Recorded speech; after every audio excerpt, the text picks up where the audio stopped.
জয়পাট জেলা গণ অধিকার পরিষদের পক্ষ থেকে মোটরসাইকেল র্যালি এবং পথ সমাবেশ আয়োজন করা হয়েছে।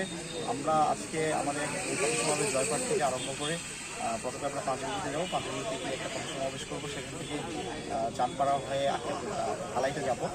কালাইতে আমরা একইভাবে একটি পথ সমাবেশ করবো। পাশাপাশি আমরা খেতলালে যাব, খেতলালেও পথ সমাবেশ করবো। এরপরে আমরা তিলেকপুরে যাব, তিলেকপুরে আমাদের পথ সমাবেশ হবে।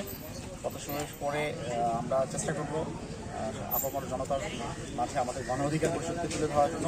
গণ অধিকার পরিষদ বাংলাদেশের একটি নতুন রাজনৈতিক দল, আন্দোলন সংগ্রামের মাধ্যমে আমাদের গণ অধিকার পরিষদ গঠিত হয়েছে। আমরা গণ অধিকার পরিষদের বার্তা সাধারণ মানুষের কাছে পৌঁছে দেওয়ার জন্য আজকে আমরা জয়পাট জেলার উদ্যোগে এই মোটরসাইকেল র্যালি এবং পথ সমাবেশ আয়োজন করেছি। আমরা আক্কেলপুর পথ সমাবেশ করব এবং পরবর্তীতে জয়পাট সদরে এসে পথ সমাবেশের মাধ্যমে আজকে আমাদের প্রোগ্রামটা সমাপ্ত করব। সুন্দর বলছে।